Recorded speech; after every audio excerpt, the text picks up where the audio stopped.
Mr. President, thank you. On February 22nd, 2022, you addressed your country in a nationwide address when the conflict in Ukraine started. And you said that you were acting because you had come to the conclusion that the United States, through NATO, might initiate a, quote, surprise attack on our country. And to American ears, that sounds paranoid. Tell us why you believe the United States might strike Russia out of the blue. How did you conclude that? Well, it was not about that the United States wanted to surprisingly strike Russia. I didn't say so. Is it a talk show or is it a formidable, serious talk that we're having? Here's the quote. Thank you. It's a formidable, serious talk. It's a serious talk, okay. You are trained in history, as far as I know. Yes. So I'll allow myself to spend a minute to give you a reference note, a debriefing, if you don't mind that. Please. Well, look, our relationship with Ukraine, what was the starting point of the relationship? Where does Ukraine come from? The Russian state became centralized, which was the year of establishment of the Russian state in 862, when, well, there is a city of Novgorod in the northwest of Russia, when they invited Prince Rurik from Scandinavia, from the Vikings, in 862. In 1862, 1,000 years since the establishment of the statehood was marked, and there is a memorial dedicated to that in Novgorod. In 882, the successor of Rurik, Prince Oleg, who actually was a regent to Rurik's young son, came to Kiev. He ousted two brothers that used to be in the past, had been in the past members of the crew of Rurik. And so there were two centers of the statehood, in Kiev and in Novgorod, back then. The next red letter date was 888. The conversion into Christianity, when Prince Vladimir accepted Eastern Christianity, the Orthodox faith, in Kiev. Since then, the centralized power in Russia got entrenched with a single territory, a single economy, one and the same language. And after the baptism of Rus, they had the same faith and the rule of Grand Prince, and the centralized Russian state was fledgling. Thanks to different reasons, after the succession to throne practices were introduced by Yaroslav the Wise, after he'd passed away, there was not direct order of succession from father to the eldest son, but it was the horizontal from the demised prince to his brother, and all that led to the partitioning, feudal partitioning of ancient Rus.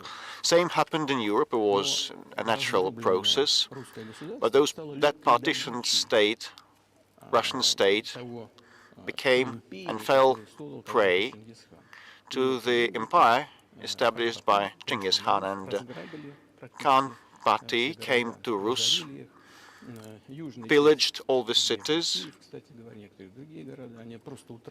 and different cities like Kiev and others lost their independence, while northern cities of Russia preserved part of their sovereignty. They paid tribute to the yoke.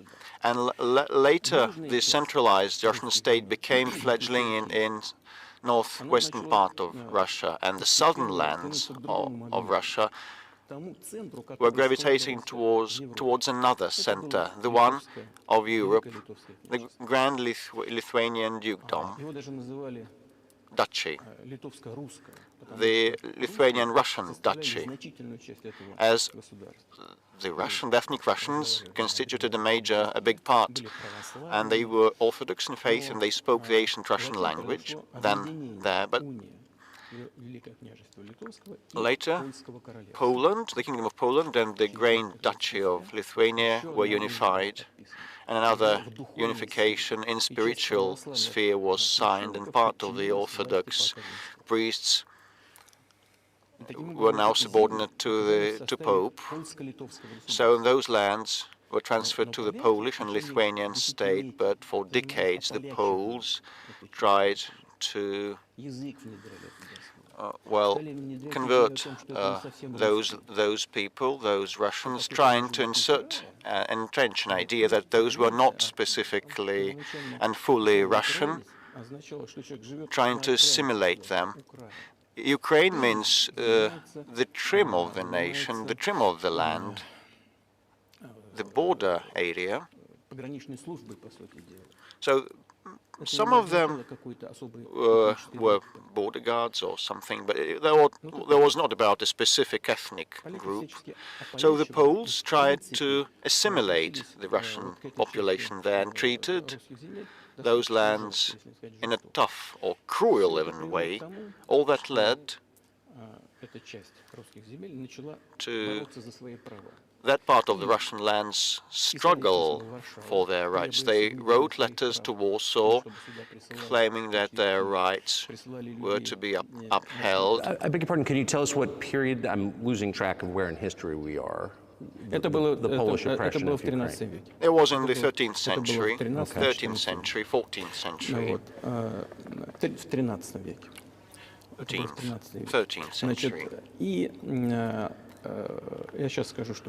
And I'll tell you what happened later, and I'll keep track of the dates. In 1654,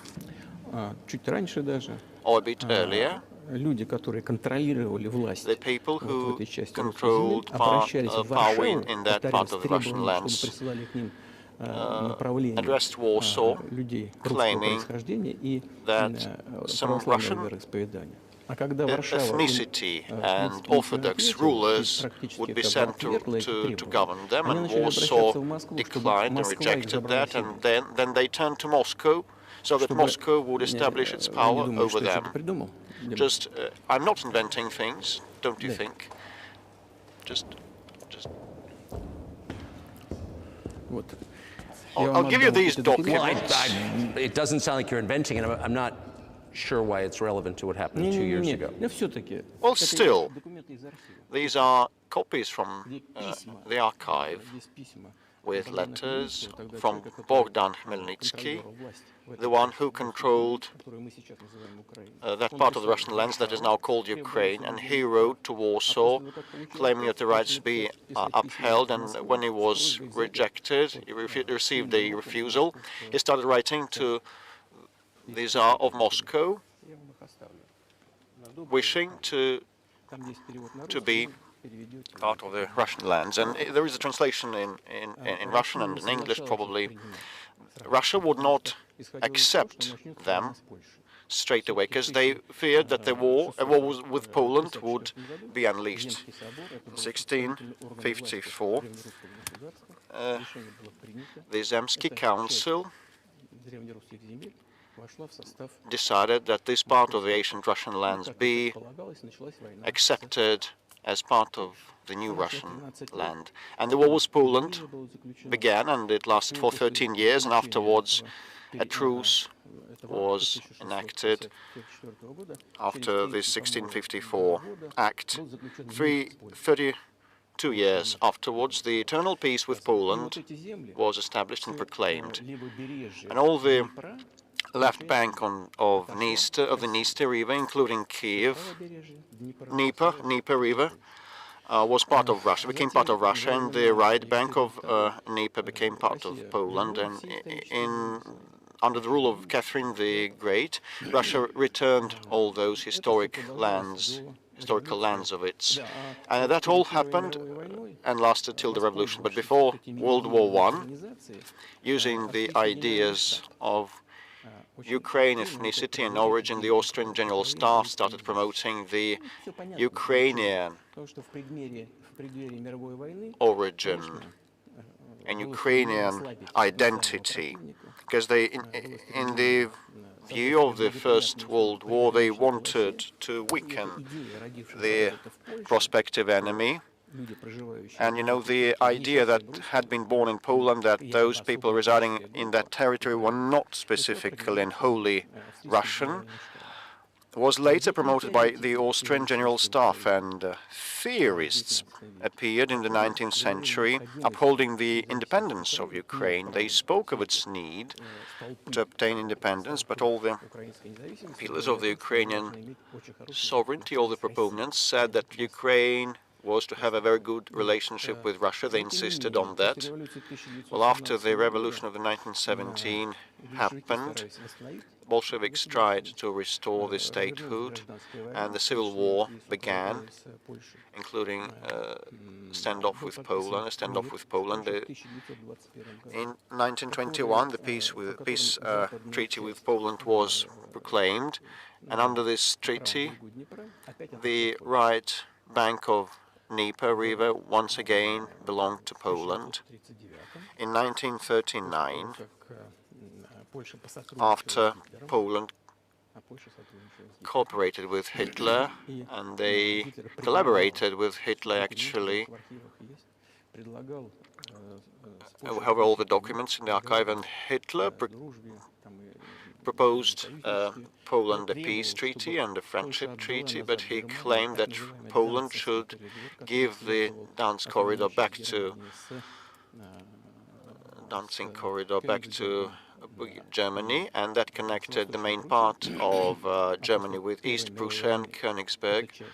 And after the First World War, that part of territory was transferred to Poland, and instead of Danzig, the city of Gdansk appeared. It was renamed. So Hitler asked them to give it amicably. They refused, but still they collaborated with Hitler, and they together partitioned Czechoslovakia. You're making a case that Ukraine, certainly parts of Ukraine, Eastern Ukraine, is in effect Russia, has been for hundreds of years. Why wouldn't you just take it when you became president 24 years ago? You have nuclear weapons, they don't. If it's actually your land, why did you wait so long? I'll tell you. I'm coming to that. You know, this debriefing is coming to an end. It might be boring, but it explains many things. How it's relevant. Good.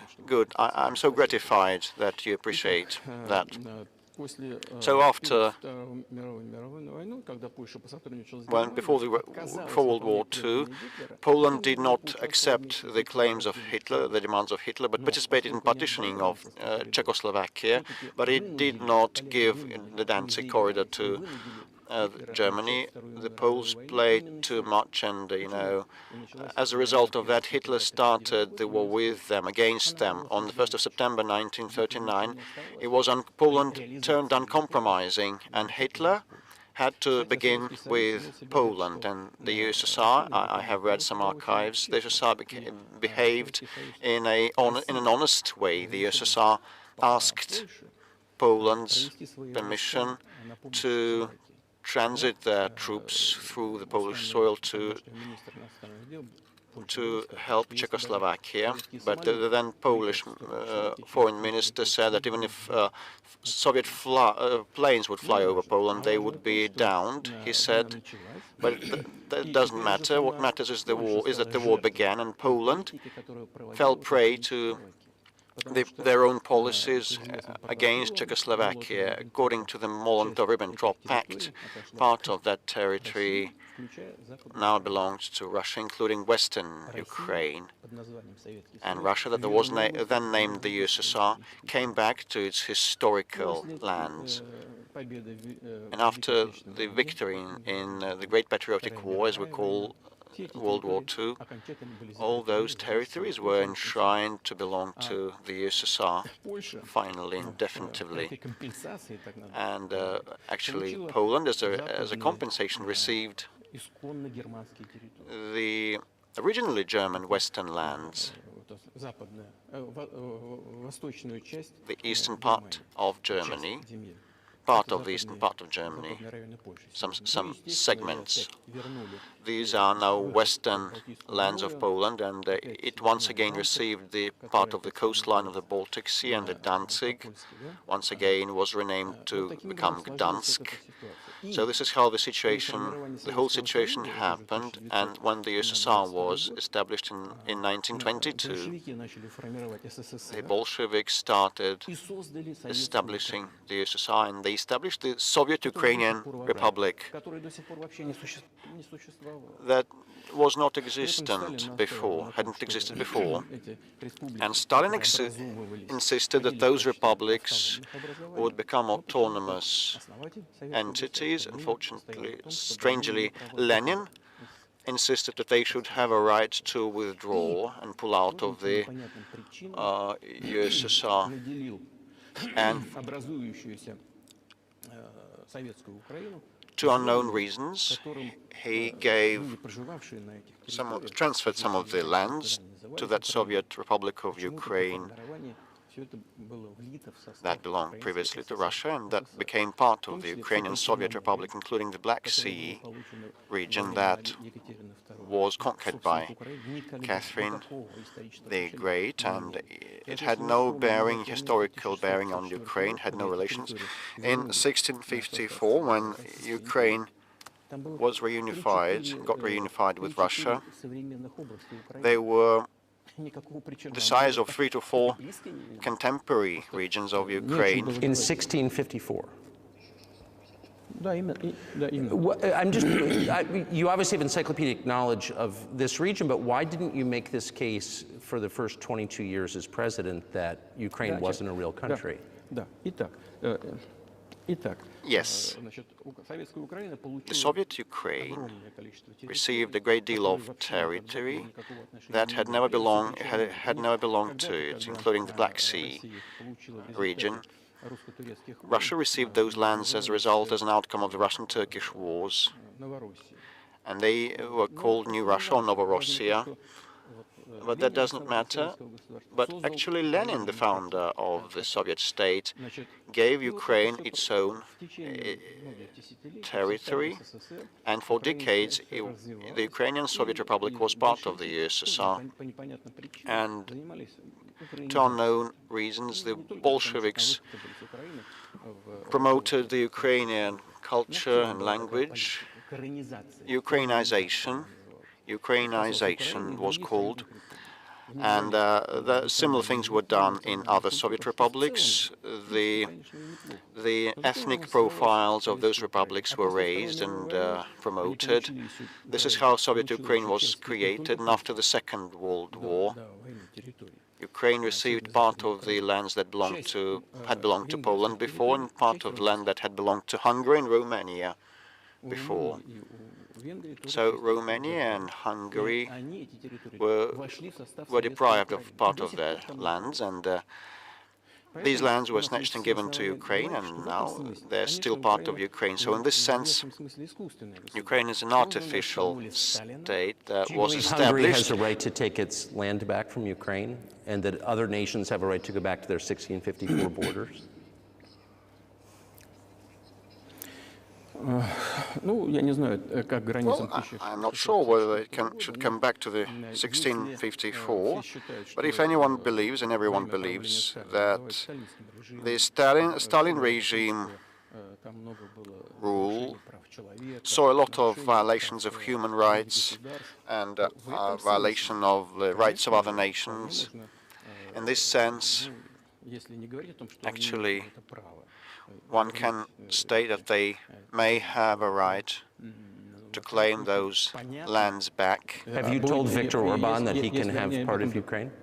Never. I've never told him. I've never told him. Not a single time. Never. We haven't even had any conversation on that. But I actually know for sure. Of course, the Hungarians who live over there, they want to get back to their historical land. Moreover, just an interesting anecdote, a personal one, I would like to share with you. Let me diverge a little bit. Somewhere in the 80s, I think I went on a road trip through the USSR from Leningrad on a car via Kiev. Then I went to western Ukraine. I went to the town of Beregovoye, and all the names of the cities and towns over there are were in Russian, and also in one language I didn't understand. It was Hungarian, it was not Ukrainian. So I went through a village, and there were men sitting next to their houses, and they were wearing black suits, three-piece suits, and in cylinder hats, and I was wondering whether those were artists, and I was told these were Hungarians, and I asked, what are they doing here? And they say, that's their historical land, they live here. It was during the Soviet times, the 1980s, and they had managed to preserve the Hungarian language, Hungarian names, national attire, and they felt Hungarian, and they were Hungarian. So and there's a lot of that, though. I think many nations are upset about Transylvania as well, as you obviously know. But many nations feel frustrated by the redrawn borders of the wars of the 20th century, and wars going back 1,000 years, the ones that you mentioned. But the fact is that you didn't make this case in public until 2 years ago, February. And in the case that you made, which I read today, you explain at great length that you felt a physical threat from the West in NATO, including potentially a nuclear threat, and that's what got you to move. Is that a fair characterization of what you said?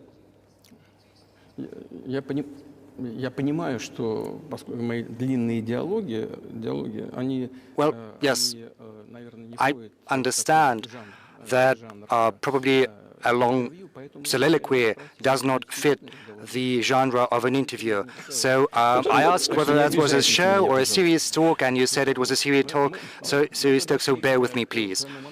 So we are coming to the point where the Soviet Ukraine was established. Then in 1991, the Soviet Union collapsed, and everything that Ukraine had got as a gift from Russia, well, it took with it. And generally, I'm coming to the current point in time.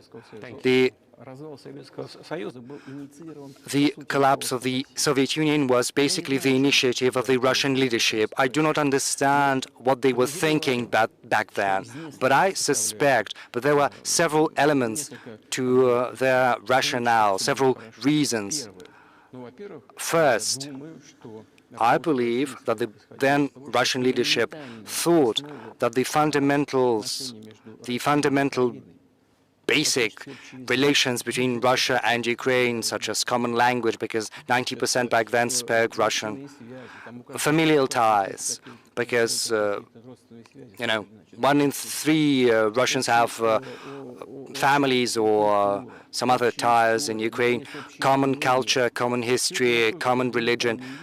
These are fundamentals, also being in one single state for hundreds of years. These are fundamentals, just as the economic interconnections.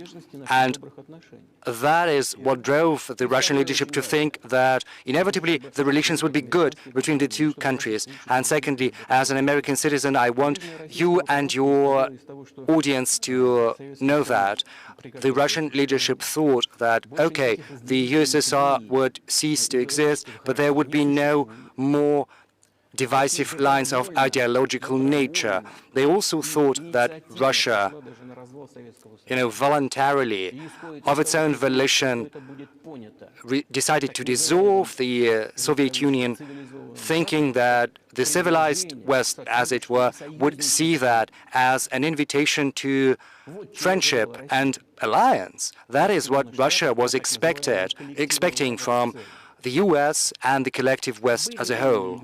There were some smart people, in particular in Germany, Egon Barth. He was a prominent politician from the Social Democratic Party, and in personal talks with the Soviet leadership before the collapse of the Soviet Union, he was insisting that a new collective security system should be established in Europe. Yes, he thought that help should be given to the reunified Germany, but also it was supposed to create a security system involving the US, Canada, and he said if NATO would expand, then it would be back during the Cold War, but only closer to Russia's border. He was very smart, but no one listened to him. And, you know, we've got some talks from archives, and he got angry. He said, if you don't listen to us, I am never setting my foot in Moscow once again. He was very frustrated with the Soviet Union, and his prophecy came true. Yeah, well, of course, it did come true, and you've mentioned this many times. I think it's a fair point, and many in America thought that relations between Russia and the United States would be fine with the collapse of the Soviet Union and the end of the Cold War, that the opposite happened. But you've never explained why you think that happened, except to say that the West fears a strong Russia, but we have a strong China the West does not seem very afraid of. What about Russia do you think convinced policymakers they had to take it down? The West is afraid of a strong China more than it fears a strong Russia, because it's just 150 million people in Russia and it's 1.5 billion people in China, and also China's economy is growing at more than 5% a year. So the potential is enormous. You know, Bismarck used to say the most important thing is the potential, and China potentially is the biggest economy in the world in terms of purchasing parity. It's outstripped the US. But let's not talk about who is afraid of whom. Let's not talk in such terms. Let's get back to the fact that after 1991, when Russia expected that it would be inducted into the brotherly nation of civilized nations, it didn't happen. Well, you tricked us. Well, I'm not talking about you personally. I'm talking about the US. We were promised that NATO would not expand eastwards, but there were 5 waves of expansion. And we bore with that. We tolerated that. We were trying to reason with them, because we were saying, we are like you right now. We are, you know, a capitalist economy. Let's come to terms. Let's find an agreement. You know, let's look at Yeltsin times. There was a moment when, you know, the gray cat crossed our path, as it were. You know, Yeltsin came to the US, he spoke in Congress, he said the good words, and these were the signals. These were the signals telling you, let us in. But then, you know, remember the developments in Yugoslavia. Before that, Yeltsin was lavished with praise, but then he raised his voice in support of Serbs, and we couldn't but do that. Yes, I understand there were some complex processes underway, but Russia couldn't help raising its voice in support of Serbia, because Serbia is a brotherly nation, also an Orthodox culture. So Yeltsin spoke in favor of Serbia, but what did the US do? In violation of international law and the UN Charter, they started bombing Belgrade and the US, and it was the US that let the gin out of the bottle. Moreover, when Russia was indignant, when it was protesting, it was told that the international law and the UN Charter had become obsolete. Right now, they're all referring to international law, but back then they were saying that the international law was obsolete. Yes, some things need to be changed, but not in this manner. And then Yeltsin came under heavy criticism. He was accused of alcoholism, of understanding nothing. He understood everything. Okay, I became president in 2000, and I thought, okay, Yugoslavia is a thing of the past. Let's give a shot at rebuilding the relations. Let's reopen the door that Russia had tried to go through. Moreover, I said that publicly, and I can reiterate, there was a meeting here in the Kremlin with the outgoing President of the US, Bill Clinton. We sat in the room next door, and I told him, Bill, what do you think? If Russia asked to be admitted into NATO, do you think it would happen? He said, it's interesting. I think yes. But in the evening, when we had another meeting for dinner, he said, I've talked to my team, no, not going to happen, not now. So you can ask him. I think he'll watch this interview. I wouldn't have said anything like that if it hadn't happened. Were you sincere? Would you have joined NATO?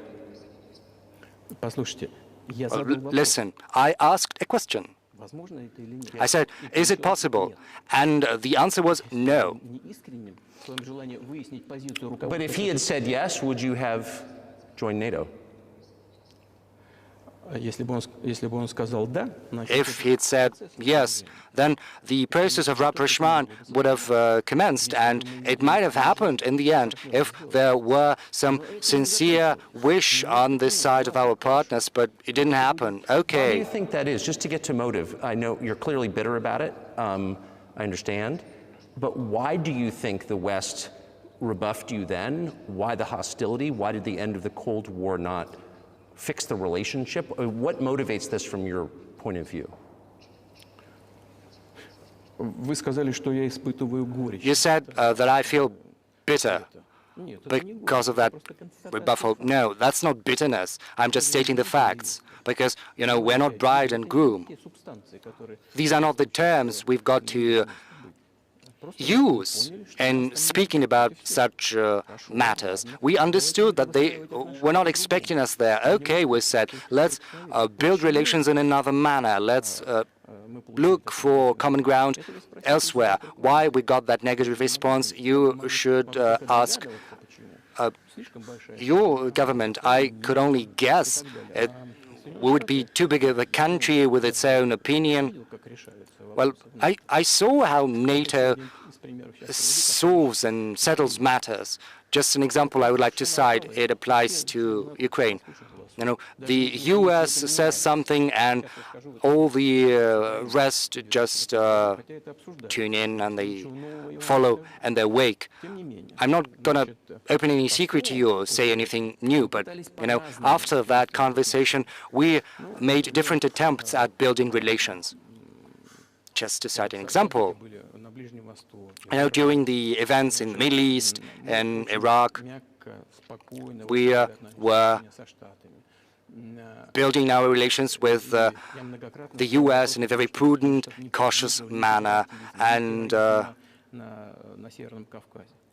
I always asked the US not to support separatism in the Northern Caucasus, but they still continued with that financial information support, even military support. And that support was flowing in from the US and from its satellites, support towards terrorist bands in the Northern Caucasus. I once talked to a colleague of mine, a president of the US, and I raised that issue, and he said, it's impossible. He said, do you have proof? And I said, yes, I have proof, and I gave that proof to him. And do you know what his response would be? He said, I would give him a good thrashing. That's what he said. Kick their ass, he said. And we were waiting for some response, reply, and I asked a colleague from FSB, to contact his counterpart in the US. And we've got the response, basically, from the CIA and the archives. And the response goes as follows. So, yes, we have worked with the opposition forces in Russia, and we think it is the right thing to do, and we will continue doing that. Just ridiculous. We understood that no serious conversation could be... Forces in opposition to you. So you're saying the CIA is trying to overthrow your government? Well, of course, in that particular case, what they meant were the separatists, the terrorists that were fighting us in the northern Caucasus. That is what, who they called the opposition. That's the second moment. Another one, another aspect, also very important.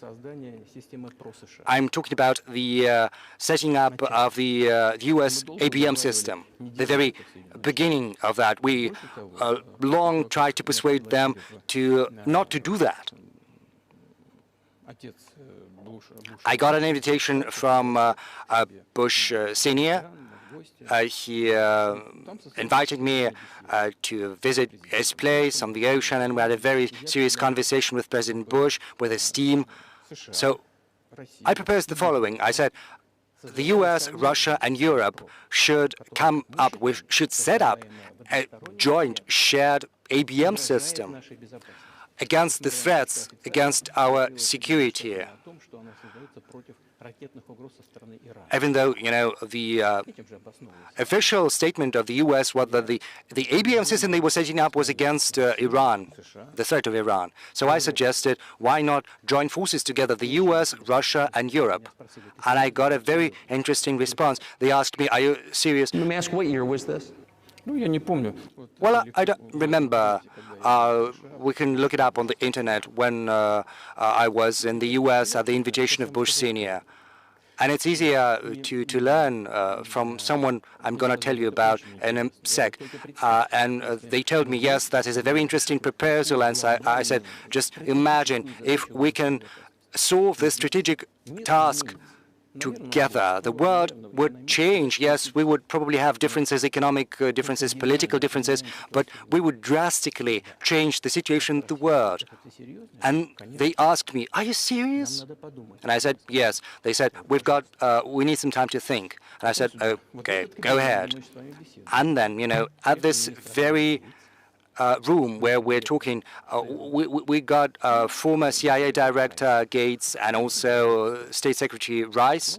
They sat here opposite from me at this table. We had Defense Minister, Foreign Minister, and the guests said, yes, we've thought about that, but we disagree. So and twice you've described US presidents making decisions and then being undercut by their agency heads. So it sounds like you're describing a system that's not run by the people who are elected, in your telling. Yes, exactly. So yes, they just rebuffed us. I'm not going to reveal all the details because that was a confidential conversation, but our proposal was declined. It's a fact. And I said, okay, listen, but in that case, we will have to come up with a response, and we'll have to come up with offensive systems that are capable of overcoming your ABM systems. And they said, your systems are not against you, and we'll assume that yours are not against us. And we had to come up with the hypersonic intercontinental missiles, and we continue to develop this technology, and we are ahead everyone in the world in terms of hypersonic offensive systems. And day in, day out, we are perfecting these systems. We proposed that another path should be followed, but our proposal was rejected. Now, as for the NATO expansion eastwards, they promised us that they wouldn't move an inch to the east, but it was not enshrined on paper. So there were 5 waves of expansion. And the Baltic states did join, and Eastern Europe in general. And now I'm coming to the crux of the matter. They came to Ukraine. In 2008, at the Bucharest summit, a statement was made saying that the doors were open to Georgia and Ukraine to join NATO. Now, as far as decisions are made in NATO, Germany, France allegedly were against, some other countries, European countries. But, you know, President Bush is a very tough guy. And as I was told afterward, I was told that he had exerted pressure on them and they had to acquiesce. So it's like in a kindergarten, you know, where are the guarantees? Who are they? You know, they got under some pressure and they had to agree. Okay, but then they say, Ukraine is never going to join NATO. And I say, I know that you agreed to open the doors to Ukraine in 2008. There is no guarantee that you're not going to do the same sometime in the future. So I don't know whom to talk to over there. We are willing to talk, but who to? Whether regarding the guarantees, no guarantees at all. And they started entering the Ukrainian soil. This was the for history about how that territory developed and what relationship they had with Russia. Each second or third person there has had ties with Russia.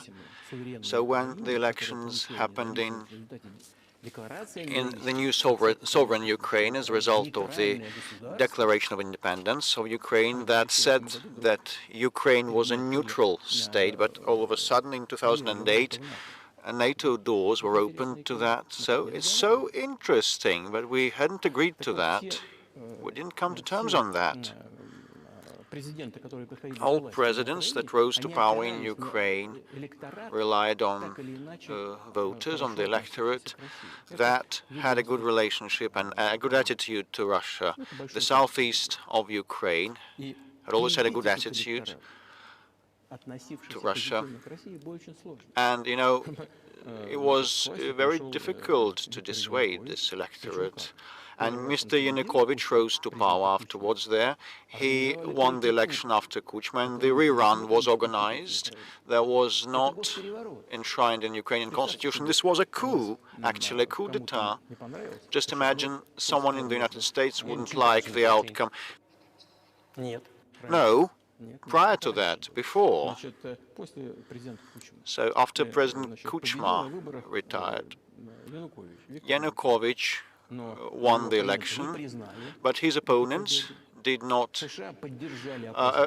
acknowledge his victory, and the United States backed the opposition, and a rerun was held, which actually was virtually a coup d'etat, and the United States backed that. And as a result of this rerun, like fancy someone doesn't like the outcome of the American election and a rerun happens that is not enshrined in the American Constitution. So Viktor Yushchenko rose to power in Ukraine. He was a pro-Western politician. Well, anyway, we established some working contacts with him. He came to visit us and we went to Kiev. We had meetings informally also. Well, let them be pro-Western, okay? Let them do what they want. They should have their own domestic developments independently. You know, after he ruled that country, things deteriorated there, and as a result, Yanukovych once again came to power. He may not have been the best president. I'm not sure. I wouldn't like to give any assessments. But, you know, the matter of the association with the EU was brought up. We always were quite loyal on that. Okay, but when we read the draft agreement, it turned to be a problem for us because us and Ukraine had a free trade area, an open customs borders, and Ukraine had, according to that association agreement, opened their borders to Europe, and that would float our market duty-less. And then we said we'll close our borders with Ukraine, our customs. And Yanukovych started doing his reckoning and counting whether Ukraine will lose or gain, and he stated to his Ukrainian counterparts that he had to think, and destructive opposition activity began straight away, and it ended up with Maidan, with a coup d'etat in Ukraine. So he did more trade with Russia than with the EU? Ukraine did? Yes, of course, of course. It's not about the volumes of trade, the quantities. It's about the cooperation ties that the Ukrainian economy relied upon. And those cooperation ties between enterprises and factories had been there since the Soviet times, like an enterprise would produce components for final assembly both plants in Ukraine and Russia, and there was very close cooperation, but a coup d'etat happened afterwards. It was perpetrated, unfortunately. Well, I wouldn't like to speak of details, but the United States said, you calm Yanukovych down and you would mollify the opposition. They said, let it drift. They said, towards a political settlement. We said, okay, we are in agreement with that, let it be so. And Yanukovych checked to apply for armed forces or police, while the armed opposition in Kiev perpetrated a coup d'etat. How can I reckon that and assess that? Who are you, I asked the United States. With the backing of whom? With the backing of CIA. Definitely, this is an entity that you wanted to become part of. Thanks goodness you were not accepted. Although it's a serious entity. My ex-counterparts, I worked in the first office, main directorate of the Soviet intelligence service, and they were our opponents. But you know, this is work. Well, technically they did the right thing. They attained what they wanted, the outcomes they wanted. They changed the power in Ukraine, but politically it was a blunder, a colossal blunder, and the political leadership probably should have calculated otherwise, and they were to have thought what it would lead to. In 2008, they opened doors of NATO to Ukraine. In 2014, a coup d'etat was perpetrated with their help, and this was a coup d'etat, and those who did not recognize this coup d'etat were persecuted, and they created a threat to Crimea and had to take Crimea under our protectorate. They began warfare in Donbass, applying artillery and aviation against civilians in Donbass. We have the footages with fighter jets bombing Donetsk, flying over that, and they had a major military operation. They failed and had another one and another one. Against the backdrop of military development of that territory of NATO and open doors of NATO. So we actually had to express our concerns, otherwise it would be negligence, criminal negligence on our part. It would have been criminal negligence, because the American leadership, political leadership, drove us to the borderline that we could not overstep, and that would destroy Russia, and we had to support our creed mates, our faith mates. What was but that was 8 years before the current conflict started. So what was the trigger for you? What was the moment where you decided you had to do this?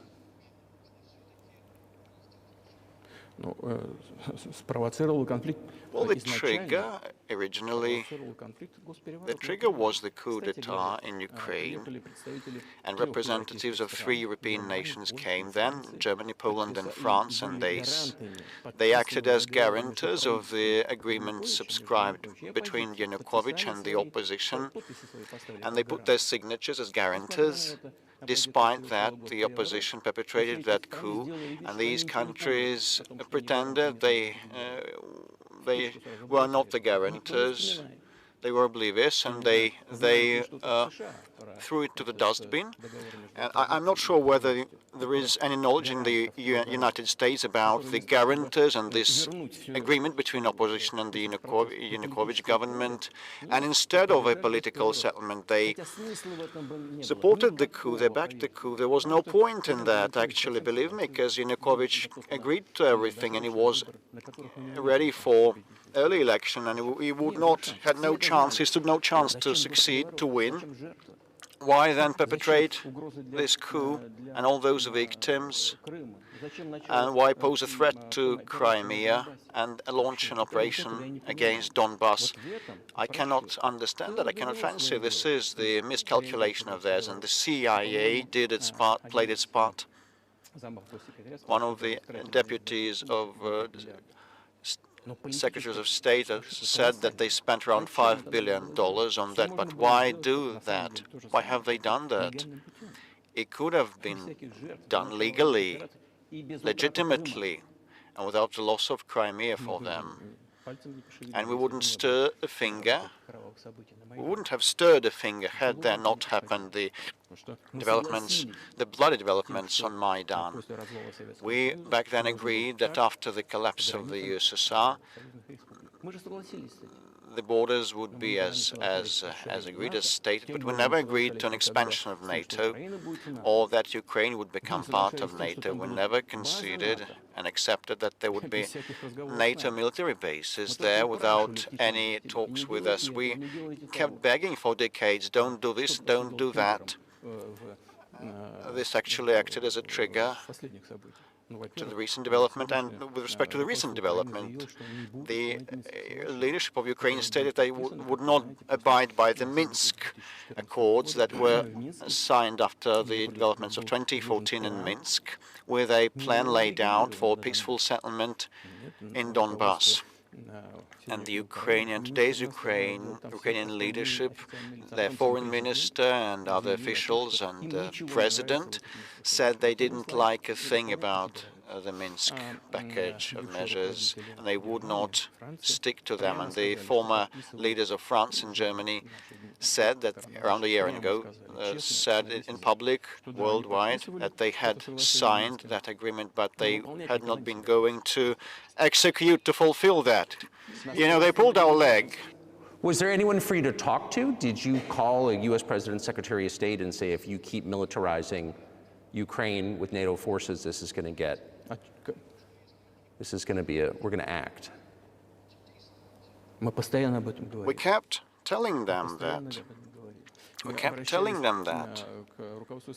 We addressed the American leadership and the European leaders, claiming that it be stopped immediately and the Minsk Accords were to be executed. It was our requirement, our demand. I was ready to fulfill, to honor. This is not an easy thing for Ukraine, with lots of autonomy for Donbass.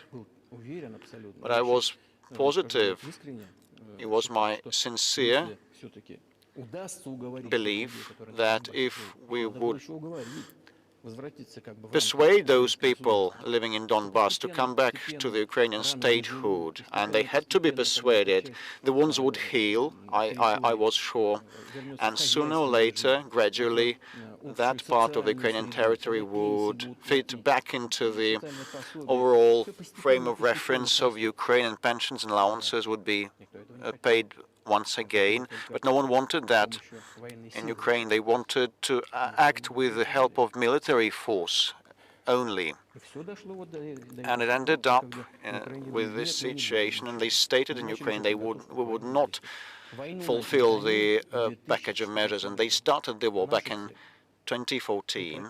And our goal, our aim is to stop this war. We didn't launch it back in 2014. We're now trying to stop that. I mean, have you achieved your aims? No, at this point of time we have not, because one of the goals is the denazification, to denazify Ukraine. I mean, the prohibition of neo-Nazi movements in Ukraine. This is one of the issues that we discussed, that was brought up during negotiations in Istanbul last year, at the outset of last year. Upon our initiative, it was concluded, as the Europeans told us, that the context had to be established and provided for the final definitive signature of documents. And my colleagues in France and Germany told me, just imagine how are they going to sign this at gunpoint? You should move your troops, pull your troops back from Kyiv. As soon as we pulled our troops back from the Kyiv region, all of a sudden, straight away, our Ukrainian counterparts, our negotiators, threw all the accords and wasted them into the dustbin, and they got ready for a long-standing standoff and opposition, military opposition with the help of the United States. This is how things developed. But what is, pardon my ignorance, what is denazification? What would that mean? What is it? Well, I'm coming to that. It is a very important question, pertinent. Denazification, after the start of its independence, after they obtained the independence, Ukraine started looking for its identity, and it could not invent anything better than putting ahead of anything else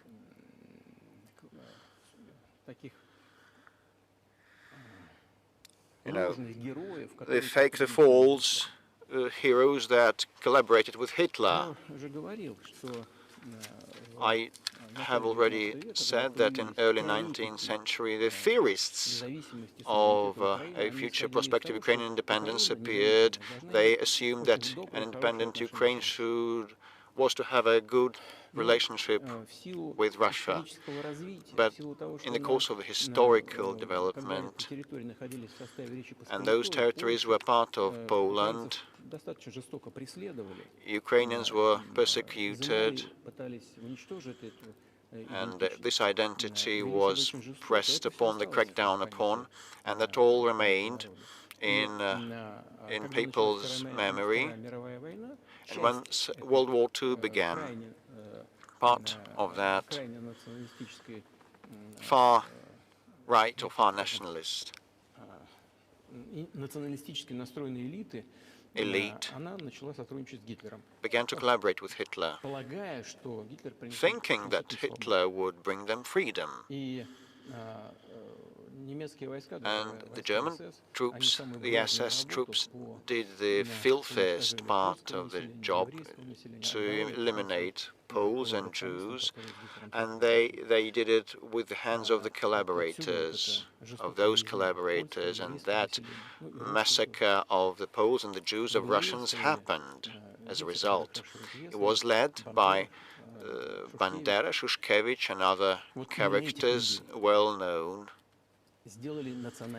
And those people are now presented as national heroes, and they kept telling everybody that, nationalism is existent in other countries. There are sprouts, definitely, but, they are trampled upon in many countries, but not in Ukraine. In Ukraine, they are converted in national heroes. They're turned in national heroes, and monuments are erected to them. They are put on banners, and their names are chanted by the torch processions across the country. But those had annihilated, eliminated, exterminated Poles and Russians and Jews, and probably this glorification should come to an end. Any nation, I'm saying that they're part of Russian people. They're saying that we're a separate nation. If they believe to be a separate nation, they have a right to think so. Not, however, building upon the Nazi ideology. Like, look at the French president. Would you be satisfied with the territory that you have now? Let me conclude the previous thought. You asked me about neo-Nazism and denazification. So, like, the Ukrainian president came to visit Canada. It is well known, but it is hushed in the West, and they introduced a person to the Canadian Parliament, and that person, as the Speaker of the Canadian Parliament said, that this person waged warfare against Russians during World War II. And who were those who waged war against Russians? Hitler and his collaborators. And it turned out that he was part of the SS troops. He personally killed and slaughtered the Russians and the Poles. And the SS troops made out of Ukrainian nationalists did the dirty and filthy job. And the Ukrainian president rose together with the rest of Parliament of Canada, and he applauded this person. How can you imagine? How can you fancy that? And he's a Jew by ethnicity. Really, my question is, what do you do about it? I mean, Hitler's been dead for 80 years. Nazi Germany no longer exists. And so, true. And so, I think what you're saying is you want to extinguish or at least control Ukrainian nationalism, but how? How do you do that? Just listen to me. Your question is very intricate. May I speak up and say my true opinion? Will you not take offense? Of course. It is a tricky but a nasty question. You've been saying that Hitler is gone for 80 years, but actually his cause is with us, and the people that exterminated Jews, Poles and Russians are still alive, and a president, the current president of today's Ukraine, gives this person a round of applause in Canadian Parliament, a standing ovation. Can we say that we eradicated this ideology altogether if we see such manifestations today? This is what I mean to be denazification. We should get rid of these people that bring this practice and theory to life, trying to preserve that. This is what denazification is about. Right. My question was a little more specific. It was, of course, not a defense of Nazis, neo or otherwise. It was a practical question. You don't control the entire country. You don't control Kiev. You don't seem like you want to. So how do you eliminate a culture or an ideology or feelings or a view of history in a country that you don't control? What do you do about that?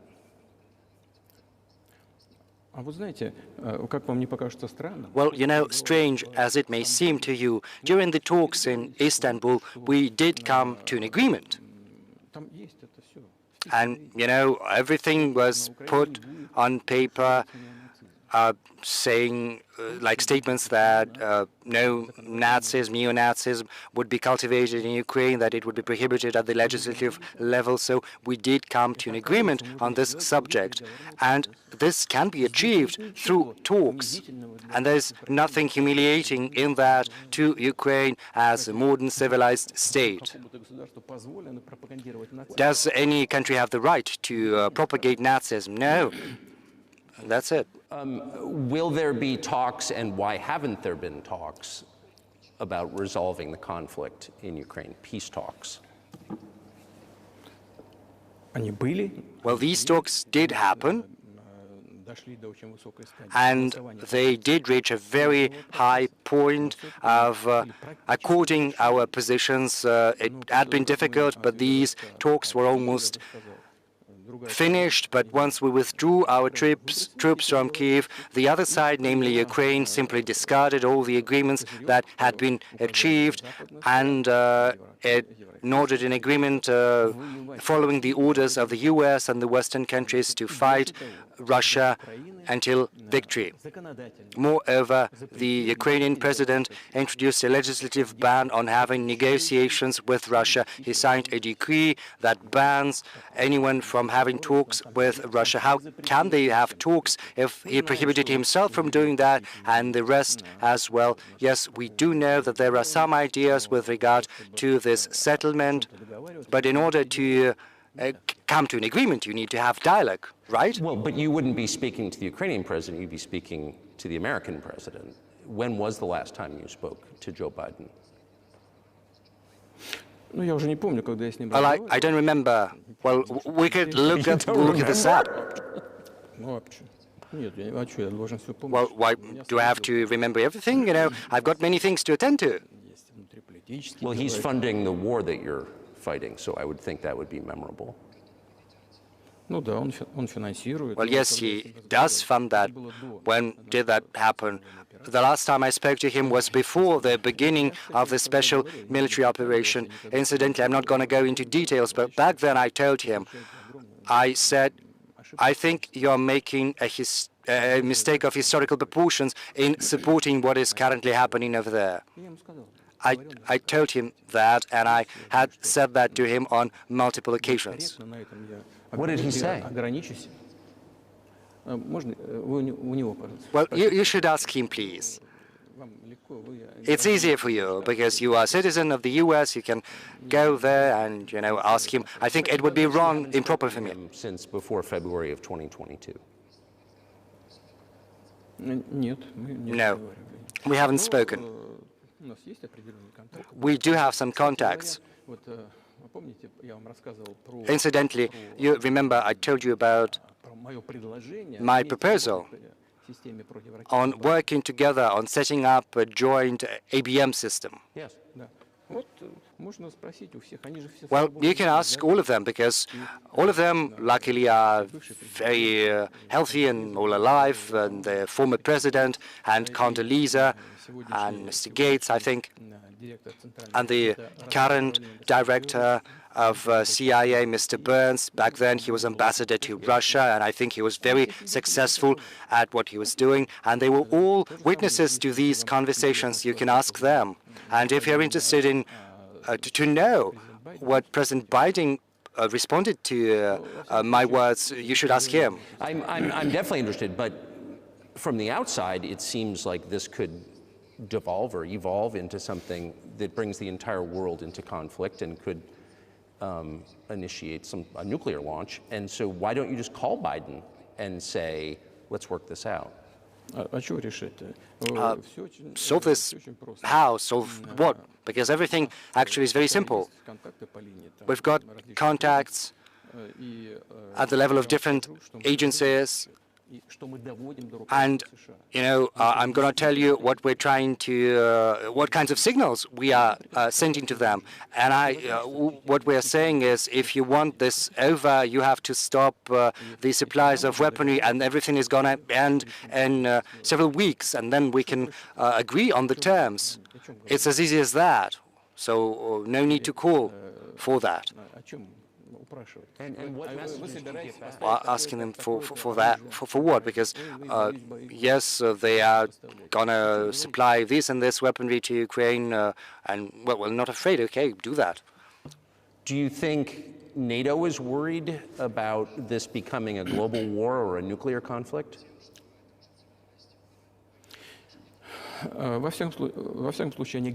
Well,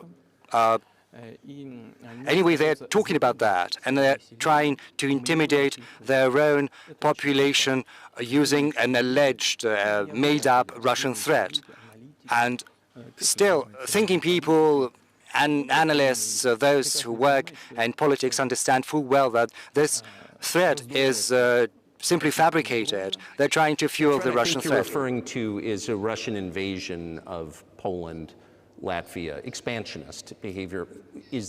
Can you imagine a scenario where you sent Russian troops to Poland? In only one case, if Poland decides, if it invades Russia, because we have no interests in Poland or in Latvia, so why do that? We have no interests, only threats. Well, the argument, I know you know this, is that, well, he invaded Ukraine, he has territorial aims across the continent, and you're saying unequivocally you don't.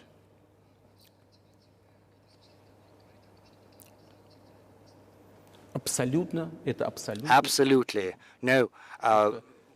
I rule this possibility out. You don't have to be an analyst, because that goes against common sense, you know, to get involved in a global war.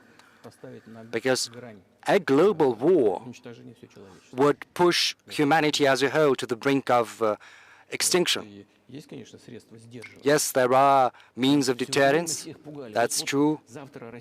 You know, they were making threats saying that Russia would use tactical nuclear weapons tomorrow or the day after tomorrow. But these are, well, you know, it's just like a boogeyman for rank-and-file citizens to make the U.S. taxpayers, the European taxpayers, you know, to pay up for military action in Ukraine, and their goal is to weaken Russia as fully as possible. One of our senior United States senators from the state of New York, Chuck Schumer, said yesterday, I believe, that we have to continue to fund the Ukrainian effort, or U.S. soldiers, citizens, could wind up fighting there. How do you assess that?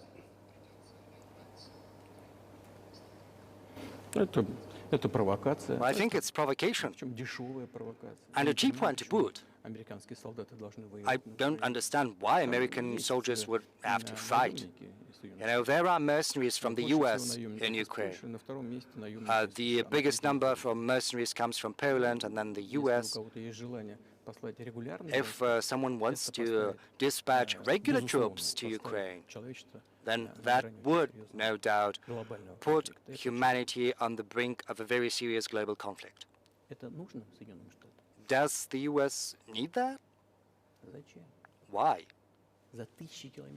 Now, fight someone thousands of kilometers from your national territory. Don't you have other things to look into? I think there are issues on the border, issues with migration, with external public debt, you know, like to the tune of more than 30 trillion US dollars. There are other things to do.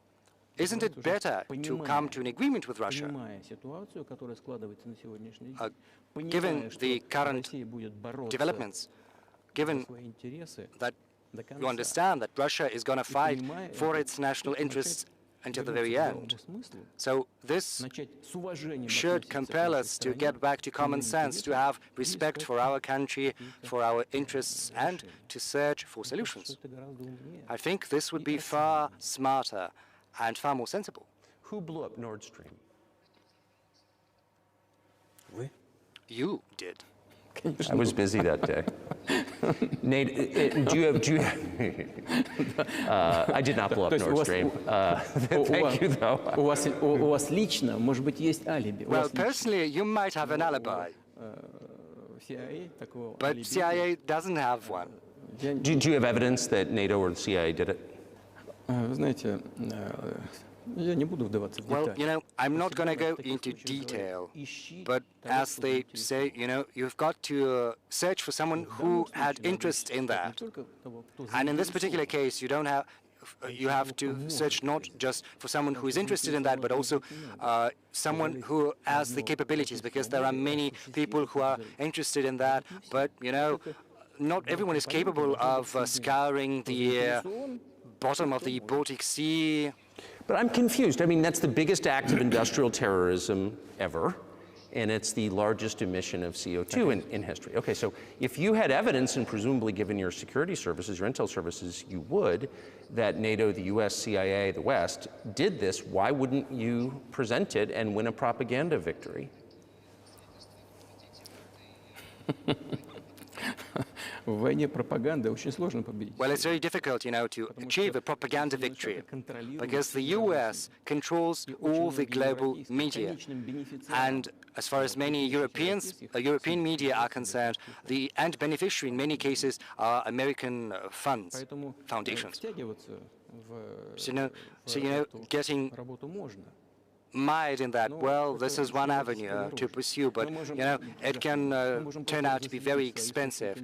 And moreover, we might reveal our own sources of information without securing the end result. The whole world understands what happened, and even the American analysts speak about that publicly. But here's a question you may be able to answer. You worked in Germany, famously. The Germans clearly know that their NATO partner did this, and it damaged their economy greatly. It may never recover. Why are they being silent about it? That's very confusing to me. Why wouldn't the Germans say something about it? Well, I am as confused as you are, but the current German leadership is not guided by national interests. What it's guided by is the interests of the collective West. Otherwise, it would be very difficult to explain the rationale for their action or omission to act. Well, yes, Nord Stream 1 was blown up, Nord Stream 2 has been damaged, but one of the strings is still very much alive, and you can get gas through this line, but they're not getting that.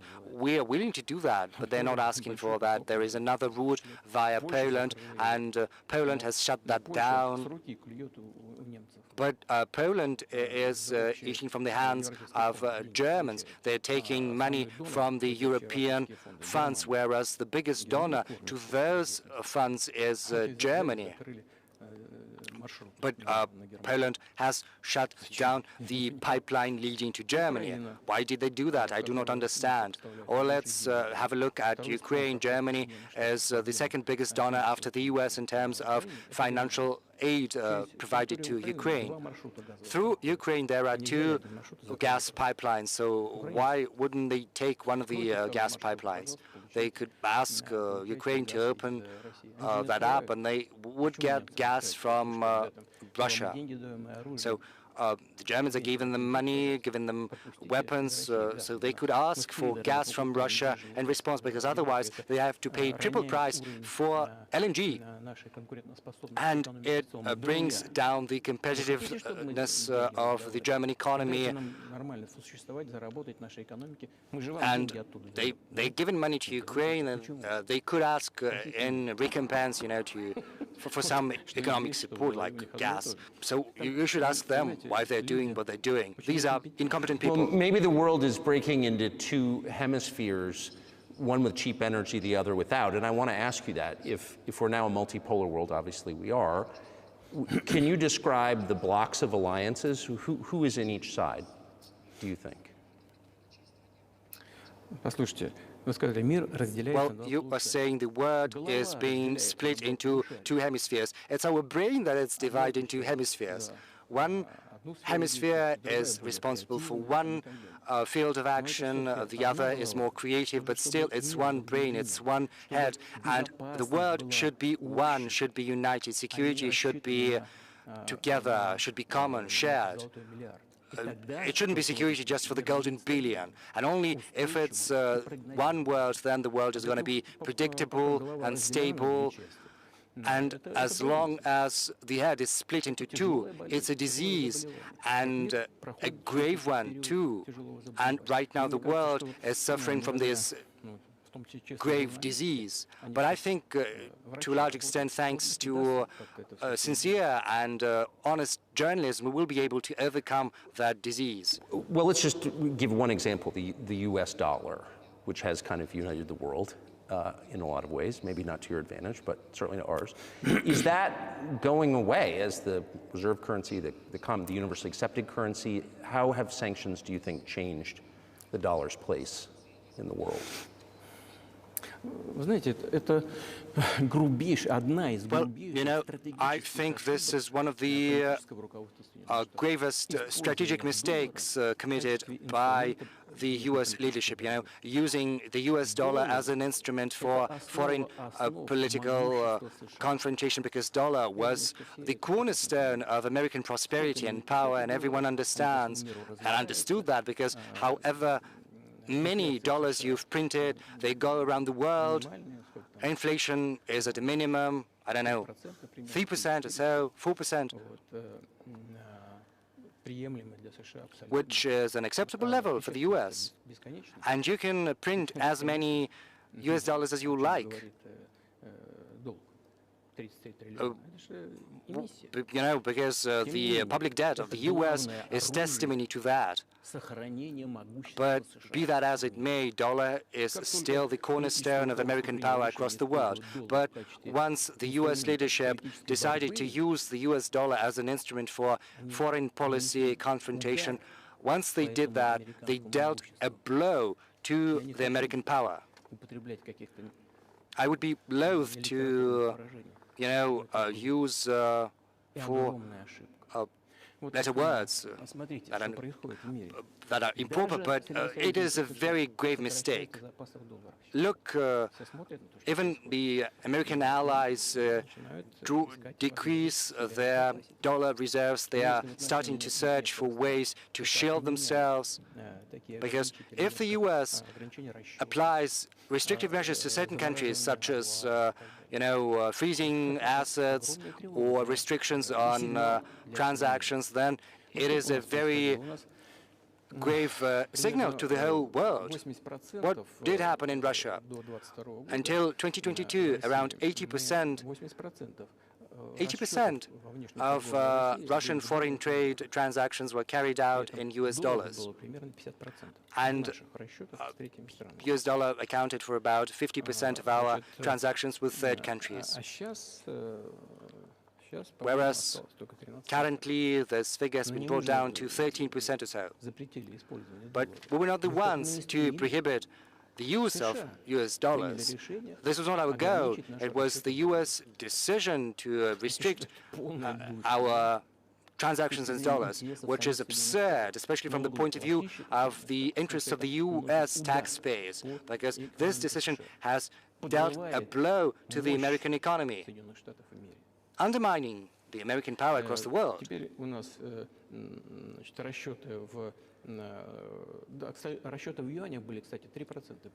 Incidentally, our transactions in yuan accounted just for 3% right now.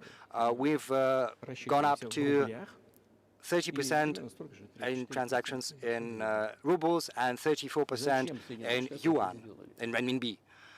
So why did the US do that? I think it's self-conceit. They thought that the Russian economy would collapse, but it didn't. Moreover, look at the other oil-producing countries. They are doing the same thing. They are following our suit.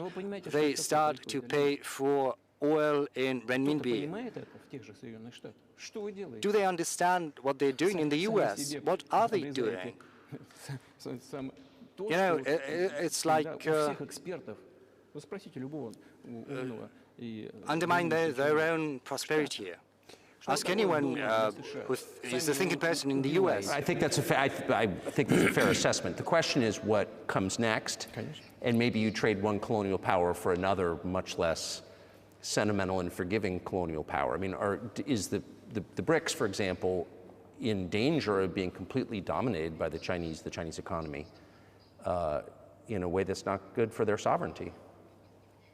Do you worry about that? You know, these spooky stories, we've heard them before, bogeyman stories. China and us are neighbors. And, you know, you cannot choose neighbors or relatives. We share a border with them, 1,000 kilometers. This is number one. Number two, we're used to one another. We've been around for centuries. In terms of our coexistence, third, the foreign affairs philosophy of China is not aggressive. Their main tenets are about searching for compromise, for a trade-off, and we can see that.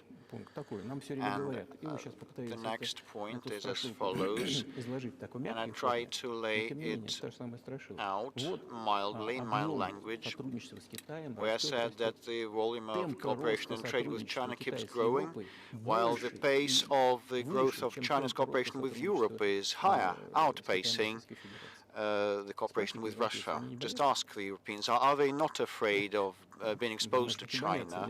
They might be, but you know, anyway, they want to enter the Chinese market when they face the economic issues now. They're facing economic issues now, and the Chinese enterprises and companies are tapping into the European market. And there are a lot of Chinese entrepreneurs and businesses in the US. Well, the policies are to the effect of confining. They are damaging themselves, actually. Trying to confine, limit cooperation with China, you are damaging your economy. This is a very intricate matter, and there can be no silver bullet solutions. As also regards the dollar, well, with respect to the legitimate from the perspective of the UN Charter sanctions, one should have a second thought whether to make such decisions or not.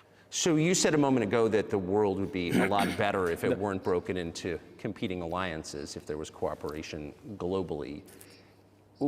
One of the reasons you don't have that is because the current American administration is dead set against you. Do you think if there were a new administration after Joe Biden that you would be able to reestablish communication with the US government? Or does it not matter who the president is?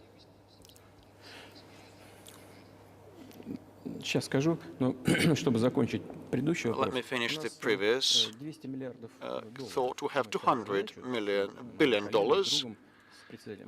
This is the target of myself and that of my friends Xi Jinping, the president of China. We want to reach $200 billion of mutual trade, and we have smashed that. We have exceeded that. We have around $230 billion of bilateral trade, and the Chinese statistics say that it's around $140 billion. And what is important is that it is a well-balanced type of mutual trade, mutually complementary in energy and scientific solutions and technological solutions and other things. It's well balanced in an equilibrium. With respect to BRICS, by and large, Russia has assumed the presidency there since the start of the year. And, you know, BRICS countries are powerhouse economies rapidly developing. Oh, I hope my memory wouldn't let me down. In 1992, the G7 countries' proportion in global economy equaled around 47%. In 1992, in 2022, it slumped down to 30-something%, while the BRICS share was 16% in 1992, and now it is in excess of the G7 share in global economy, and that has nothing to do with Ukrainian developments. The global trends manifest themselves in this way. This is inevitable. This will keep happening. It's like the rise of the sun. You cannot prevent the sun from rising. You have to accommodate and adjust the United. How does the United States accommodate that? With help of force, sanctions, pressure, bombings, armed forces applied everywhere. This is about conceit. Your political elite does not understand that the world has been changing, and it is an objective process, a natural process, and you have to make proper decisions, timely decisions, to preserve its level of dominance. And such gross actions would lead to the opposite results. This is obvious today.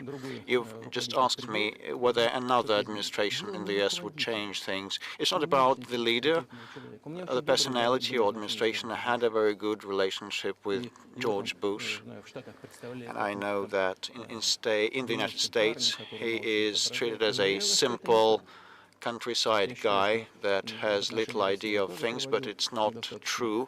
And with respect to Russia, he did a lot of mistakes also. I told you about the Bucharest summit of NATO in 2008 to open doors to Ukraine, but you know, it was under Bush, and he put pressure on the Europeans. But actually I had a good personal relationship with them, interpersonal, and it was no worse than any other American or Russian or European politician. He knew what he was doing, as well as other people. I had a good relationship with Donald Trump. It's not about the personality of the leader, it's about the sentiment of the elites.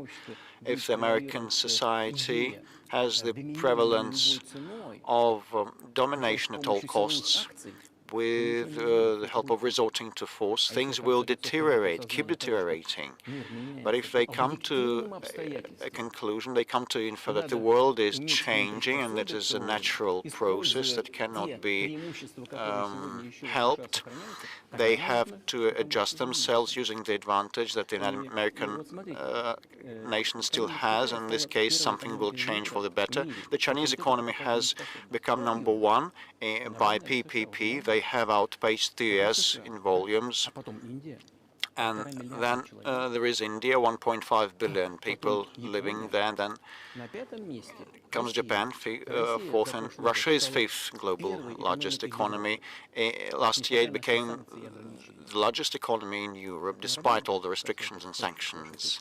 Do you think it is natural a lot of sanctions are exerted against us. We have been disconnected from SWIFT transaction system, and our ships are under sanctions. Our vessels, oil-carrying vessels and aircraft of ours. The biggest number of sanctions in the world is applied against this country, and we have become the biggest economy of Europe over that period of time. The instruments and the policies of the United States are ineffective, so they should think what to do. If they come to understand that, I mean the elites, the ruling classes, things will improve, and the leader of the country will probably act in the interests of the voters and the decision makers at different levels. But you're describing two different systems. You say the leader acts in the interest of the voters, but you also say these decisions are not made by the leader, they're made by the ruling classes. You've run this country for so long, you've known all these American presidents. What are those power centers in the United States, do you think? Like, who actually makes the decisions? I don't know. America is a very complex system. On the one hand, it's conservative. On the other hand, it has been changing rapidly, and it is hard to have an idea, an exact idea of what is happening. And each state has its own legislation. Each state has its own regulation, and they can bar people from candidates from elections, and they have the two-tier electoral system. It is very hard to know it quite well. There are two main parties, dominating parties, the bipartisan system, and there is the decision-making center. But anyway, look, after the collapse of the USSR, there was an erroneous, unfounded policy against Russia, the policy of pressure. NATO expansion means pressure, and the backing of separatists in the Caucasus and the ABM, the missile defense system establishment, is also about pressure. Then Ukraine was dragged into NATO.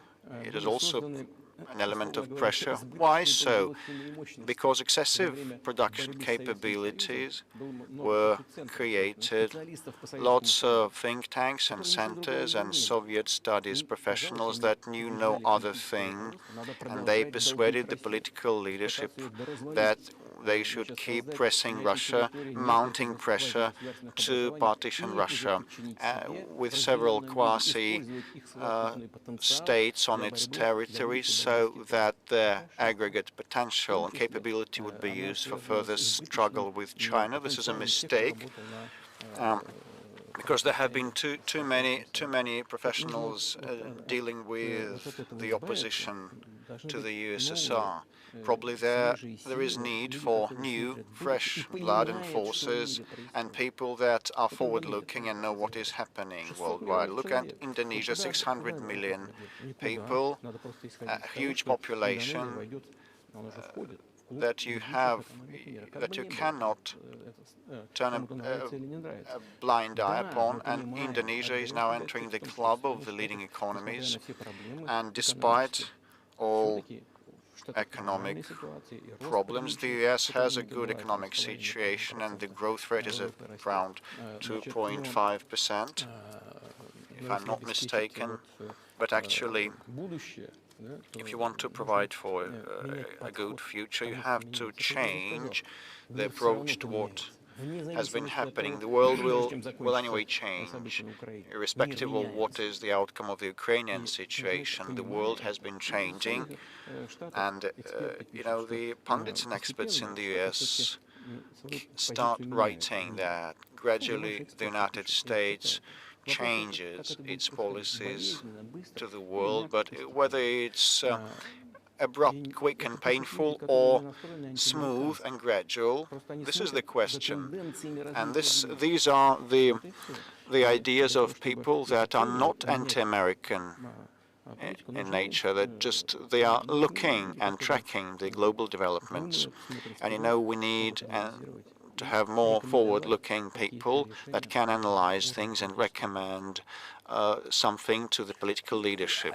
I just have to ask, you've said clearly that NATO expansion eastward is a violation of the promise you all were made in 1990. It's a threat to your country. Right before you sent troops into Ukraine, the Vice President of the United States went to the Munich Security Conference and encouraged the President of Ukraine to join NATO. Do you think that was an effort to provoke you into military action?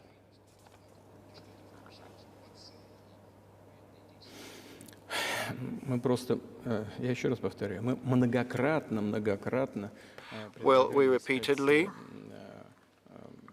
on many occasions, suggested that decisions to the problems that emerged in Ukraine after the coup in 2014 should be found with peaceful means, but no one listened to us. But the Ukrainian leadership that was under the American control stated all of a sudden that they would not honor the Minsk arrangements. They didn't like a thing about that, and they kept waging warfare in that territory. And the NATO military structures, tapped into the Ukrainian soil with training centers and military bases established under these guise.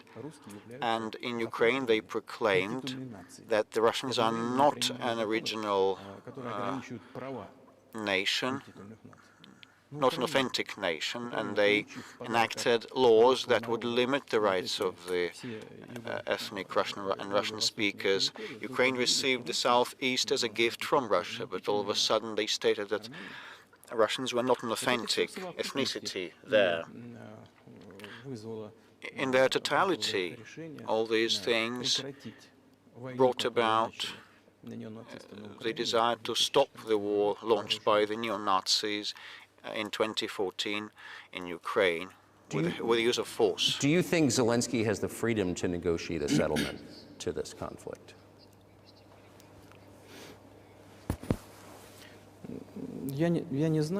I do not know the details. I can hardly judge, but I probably think he has. Well, his father was at war against the Nazis in the Second World War. I spoke with him once about that. I told him, Vladimir, why are you supporting the neo-Nazi in Ukraine today when your father fought them? It was the front line. I would soldier. I would not respond what he wouldn't say what he responded. It would be inappropriate. But with respect to liberty and freedom, well, of his, he rose to power.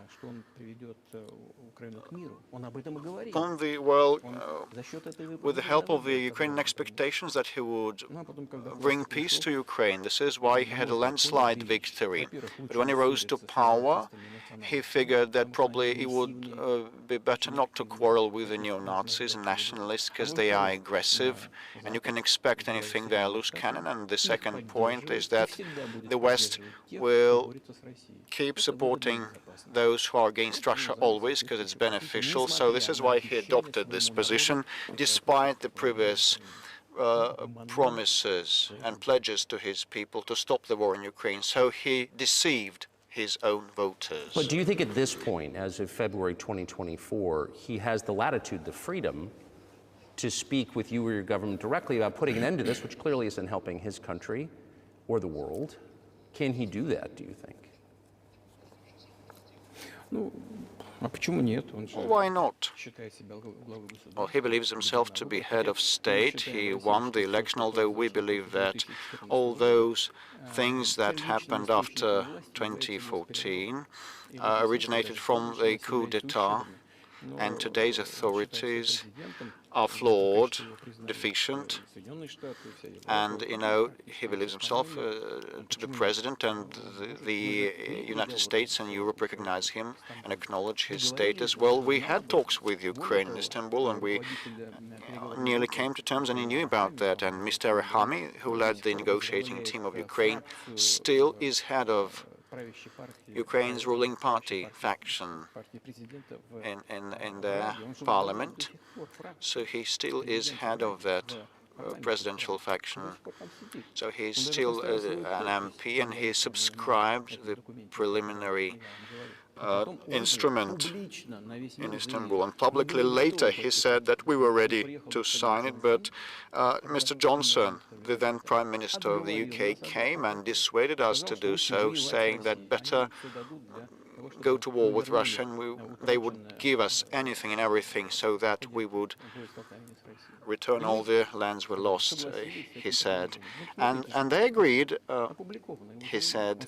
His statement was made public. He said it publicly and openly. Can they come back to that or not? Do they want it or not? And afterwards, the Ukrainian president issued a decree prohibiting to negotiate with us. Let him strike it down. Let him repeal that decree. Whether Russia is ready, we hear these questions, but we do not decline to talk. Let him abandon and repeal this decree. And the fact that they obeyed the persuasion of the former UK Prime Minister Johnson is ridiculous and very sad, I think, altogether. As Mr. Arahami said a year and a half ago, we could stop the warfare, but actually the British persuaded us not to do so, and we turned it down. Where is Mr. Johnson now? And the war is ongoing. That's a good question. Where do you think he is, and why did he do that? Hell knows. This was a mainstream idea. Everybody was delusioned that Russia could be defeated at the battlefield. This was about self-assurance, conceit, and very little reason. This was with the whole heart, but with little reasoning. You've described the connection between Russia and Ukraine. You've described Russia itself a couple of times as orthodox. That's central to your understanding of Russia. You've said you're orthodox. What does that mean for you? You're a Christian leader by your own description. So what effect does that have on you?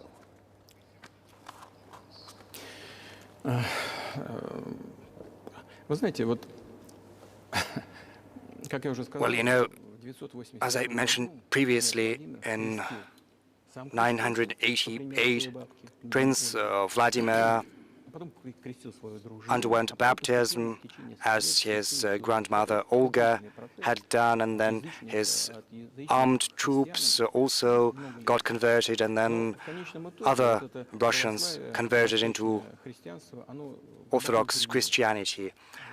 It took some time, and then it put some roots, very deep roots, in the minds of Russian people. When Russia expanded, taking in other nations and peoples professing Judaism, Islam, Buddhism, Russia was always very loyal to those who followed other religions, and this was the source of Russia's power.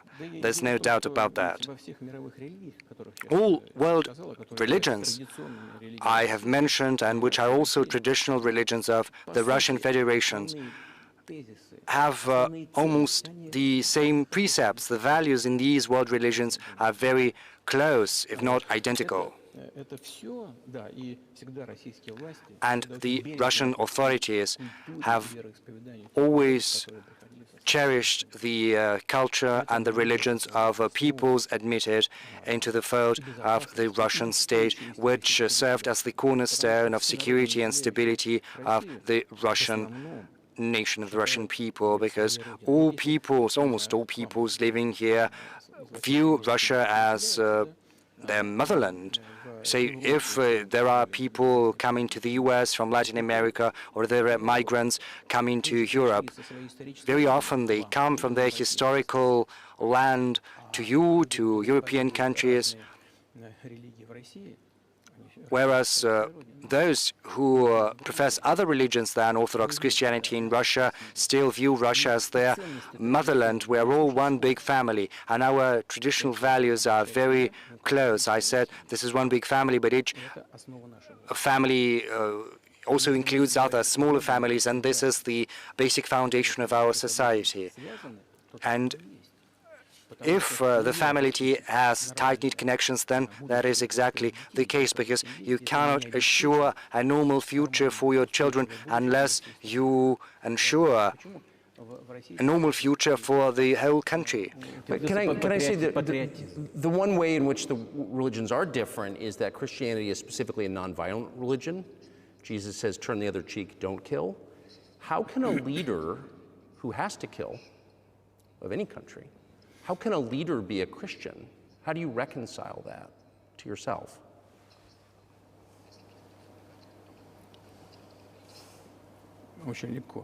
Well, it's easier to reconcile if you need to protect yourself, your family, your country. We have not attacked anyone. What was the starting point of the developments in Ukraine? The starting point was the coup d'etat, as well as the flare-up of violence in Donbass. And we are protecting ourselves, our people, our country, and our future. As far as religion in general is concerned, the thing is, it does not manifest mostly externally. It's not just about going to church every day and kneeling to the ground. Religion resides within your heart. This is our culture. It's very human-oriented. You know, Dostoevsky is very well known in the West as a genius of the Russian culture and the Russian literature. And he spoke about that a lot. He spoke about the Russian soul. The thing is, Western society is more pragmatic, whereas a Russian is more concerned about eternal things, moral things, values. Maybe you'll disagree with me, but I think Western culture is more pragmatic. I'm not saying this is a bad thing. This is what gives the golden billion the chance to show some very good achievements in practical terms, in science. The thing is, we look the same, but our conscience, our mindset are somewhat different. Well, so do you see the supernatural at work as you look out across what's happening in the world now? Do you see God at work? Do you ever think to yourself, these are forces that are not human?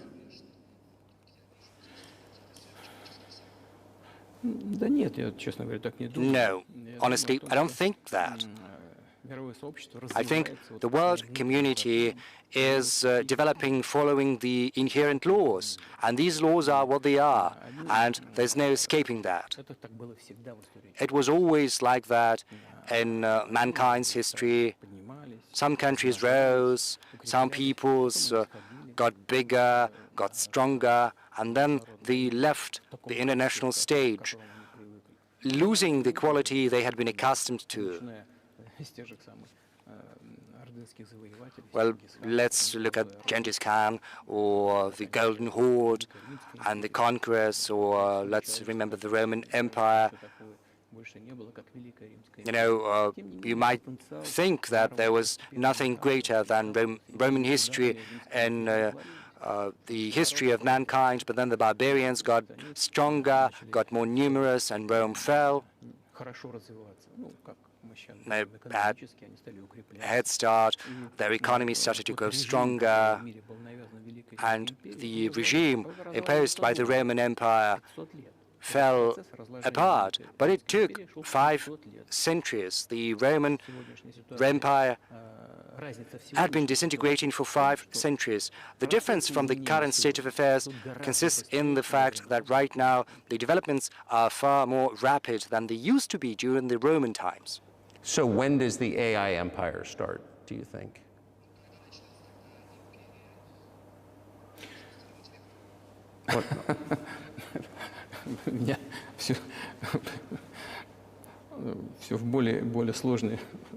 You are asking increasingly more complicated questions. In order to respond to this question, you would need to be an expert in big numbers, in big data, in AI. The thing is, humanity is facing a lot of threats in terms of genetics, for instance, because right now geneticists can go as far as to, create a specialized human being like an athlete or a genetically engineered military man. What do you think of that? And a chip has been incorporated into the brain by Elon Musk. Well, I think there's no stopping Elon Musk. He's going to do what he thinks he needs to do. But you need, I don't know, to find some common ground with him. You have to search for ways to persuade him. I think he's a smart person, and you've got to, come to an agreement, come to terms with him. This process needs to be formalized and subjected to certain rules. Humanity has to give some thought to what's going to happen to humanity due to the new developments in genetics or in AI. You can forecast what's going to happen in a more or less accurate fashion. But once humanity felt an existential threat coming from nuclear weapons, back then all countries who possessed such weapons decided to come to terms with one another because they understood that nuclear weaponry could drive humanity to extinction. So once an understanding comes that unbridled development of AI or genetics or other fields, which cannot be stemmed, you can't stop them. Research is going to continue, as it was impossible to, prevent powder from being used. And once humanity understands that the threat comes from these fields, then the time will come to an agreement on an interstate basis, intergovernmental basis, on how to regulate these fields. I appreciate all the time you've given us. I just got to ask you one last question, and that's about someone who's very famous in the United States, probably not here, Evan Gershkovich, who's the Wall Street Journal reporter. He's 32, and he's been in prison for almost a year. This is a huge story in the United States, and I just want to ask you directly, without getting into the details of it or your version of what happened, if as a sign of your decency, you would be willing to release him to us and we'll bring him back to the United States.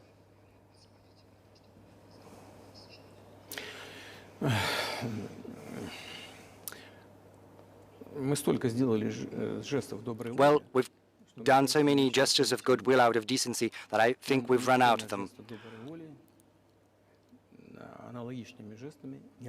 Because we've never seen anyone reciprocate to us in a similar manner. But on the whole, we are willing to talk. We do not rule out that we can do that if there is movement to accommodate us on the other side. And when I talk about the partners, I'm talking about our special services, and the special services are in contact with one another. They are talking about this subject. There is no taboo on discussing this issue. It can be solved, and we're willing to solve it. But there are certain terms that need to be met, that are discussed via special services channels. I think an agreement can be reached. So typically, I mean, this stuff has happened for obviously centuries. One country catches another spy within its borders, it trades it for one of its own intel guys in another country. I think what makes, and it's not my business, but what makes this difference is the guy's obviously not a spy, he's a kid. And maybe he was breaking your law in some way, but he's not a super spy, and everybody knows that, and he's being held hostage in exchange, which is true. With respect, it's true, and everyone knows it's true. So maybe he's in a different category. Maybe it's not fair to ask for somebody else in exchange for letting him out. Maybe it degrades Russia to do that.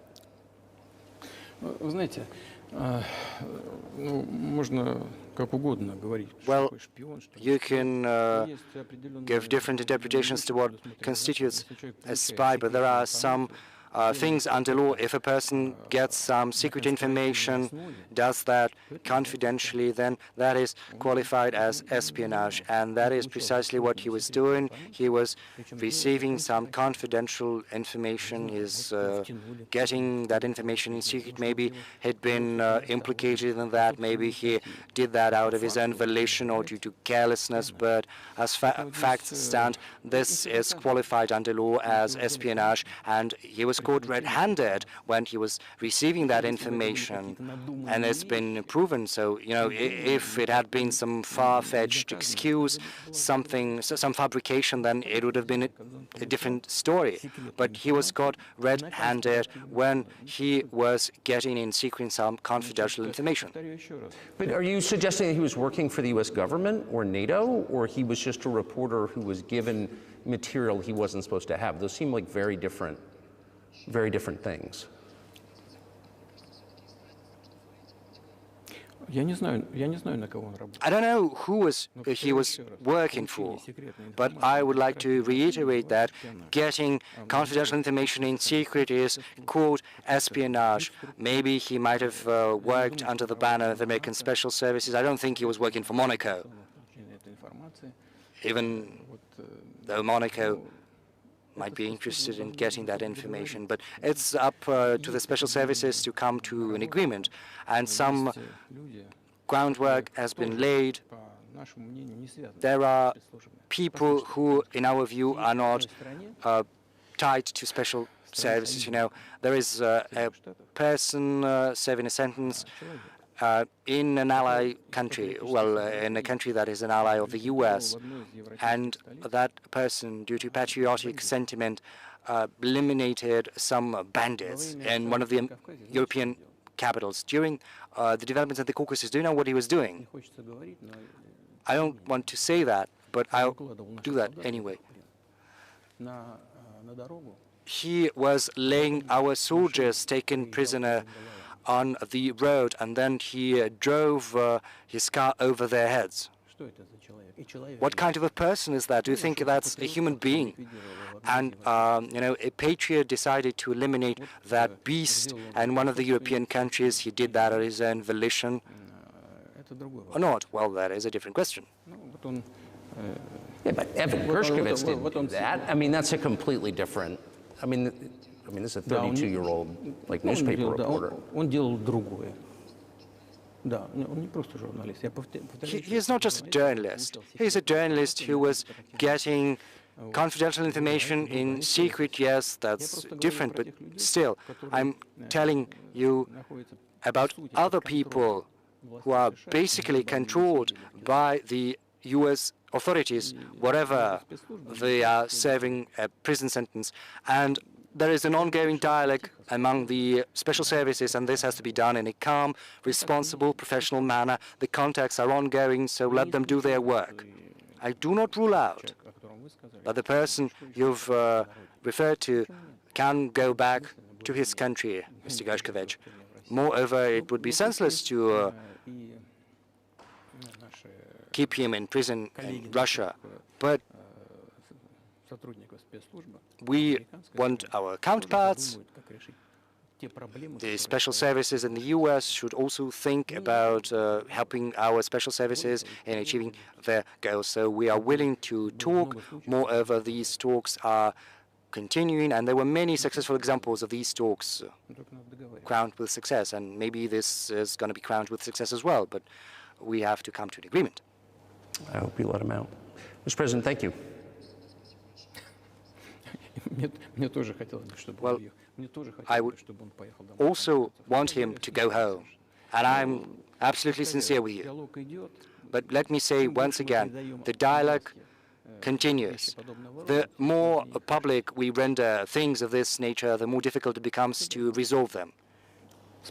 I wonder if that's true with the war, though. Also, I mean, I guess I want to ask one more question, which is, and maybe you don't want to say so for strategic reasons, but are you worried that what's happening in Ukraine could lead to something much larger and much more horrible? And how motivated are you just to call the U.S. government and say, let's come to terms? Well, listen, I think I said that. We do not refuse to talk, to negotiate. We're willing to do that. It's the Western side, you know, and Ukraine is a satellite country for the U.S. It's evident.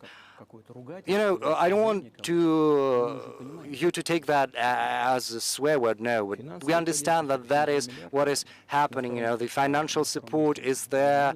It's enormous. Germany is following suit. Dozens of billions of US dollars are fueled into Ukraine. There's a huge influx of arms, of weapons. So probably you should tell the current Ukrainian leadership, well, let's stop, let's sit at the negotiating table, rescind this absurd decree. Sure, but you already said it. I didn't think you meant it as an insult, because you already said correctly, it's been reported that Ukraine was prevented from negotiating a peace settlement by the former British Prime Minister acting on behalf of the Biden administration. So of course they're a satellite. Big countries control small countries. That's not new. And that's why I asked about dealing directly with the Biden administration, which is making these decisions, not President Zelensky of Ukraine. Well, if Zelensky administration in Ukraine refuses to talk, then I think they've got the instructions from Washington. That's what I assume. Well, you should explain to Washington that this is not the right pretext. They have to, you know, come up with some explanation which is not gonna insult anyone. So it was not our decision, it was their decision, and it is up to them to rescind that decision, to go back on it. But they took the wrong decision. So why we are the ones to find out a way out? We don't need, you know, to correct their mistakes. If it's their mistake, they have to correct it themselves. So I just want to make sure I'm not misunderstanding what you're saying. I don't think that I am. I think you're saying you want a negotiated settlement to what's happening in Ukraine.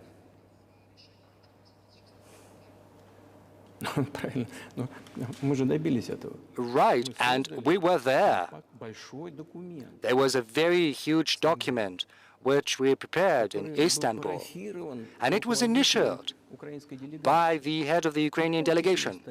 He opposed his signature to the document, and we published some of the provisions.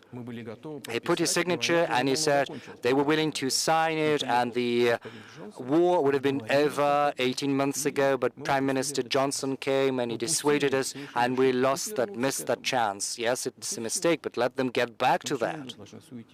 It's as simple as that. Why do we need to bother ourselves and correct others' mistakes? Well, yes, you can say that this might have been our mistake, that we have decided to escalate and use weapons, arms, you know, to put an end to the war that started back in 2014. But let me get you back further to history. I told you, let's get back to 1991, when a promise was given to us not to expand NATO. Or let's get back to 2008, when the doors were open to NATO. Or let's get back to the Ukrainian Declaration of Independence that proclaimed it as a neutral state. Or let's get back to the developments when American and British bases started to be set up in Ukraine. Or let's get back to 2014, the coup d'etat, you know, but it's senseless. You can go back to history and go to and fro ad infinitum. It's a mistake, yes, but let them correct that, and we are willing to talk. Do you think it's too humiliating at this point for NATO to accept Russian control of what was 2 years ago Ukrainian territory? Well, I said that. Let them think how to come out of this in a dignified manner, if the will is there. Up until now, there's been a lot of talk about the need to secure a strategic defeat on the battlefield against Russia. Right now, they're coming to realize that it's impossible. I think it's impossible. It's never going to happen, inherently. And I think they're coming to realize that. I mean, those who control powers in the West, and once the realization has set in, they have to think about that, and we're willing to talk. Moreover, would you be willing to say, congratulations, NATO, you won? and just keep the situation where it is now? Ну, вы знаете, это предмет переговоров, Well, this is a matter for talks, for negotiation. который с нами никто не хочет вести. And no one is willing to talk about Ну, или, точнее сказать, that хотят, with но us. просто не Well, знаю. Я maybe знаю, что they want talks, and I know they do want. я знаю, что It's not just I see that, I know the will is there, but they don't know how to go about that. They've driven the situation to the point where we are at. а наши партнеры, оппоненты до этого. And we're not the ones to have done that. It's our partners, our counterparts. Okay, it happened, but they have to think about how to reverse the situation. But maybe we shouldn't say that on camera. Да, было бы смешно, если бы не было так грустно. You know, Это it would be funny if it were not so sad. You know, and this incessant mobilization in Ukraine, истерика там, the hysteria, проблемы. you know, the domestic problems Рано или they've been plunged into, sooner or later Вот что, знаете, что will come to может даже странно в сегодняшней an ситуации. agreement. I know it might sound bizarre in the current situation, Отношения but между, be that as it may, между народами the relations between the two peoples will be rebuilt. It'll take a lot of time, but they will heal. личные примеры. And there are, you know, some examples. Происходит боестолкновение. Конкретный пример. Вот Well, сейчас, секундочку. to cite an example, Украинские солдаты попали в окружение. the Ukrainian soldiers were encircled. I'm just drawing this example from real life.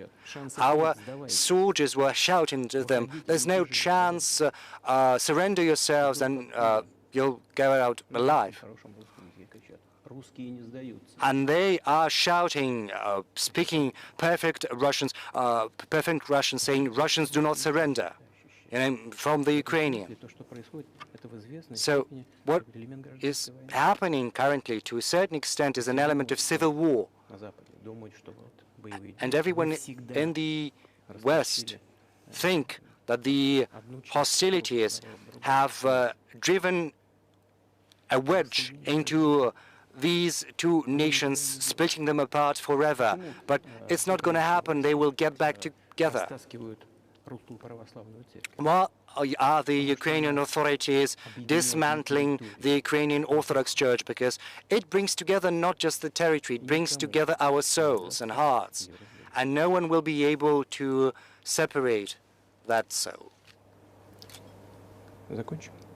Или что-то еще? Shall we end here, or is there anything else? No, I think that's great. Спасибо. Thank you, Mr. President. Спасибо большое. Спасибо. Thank you.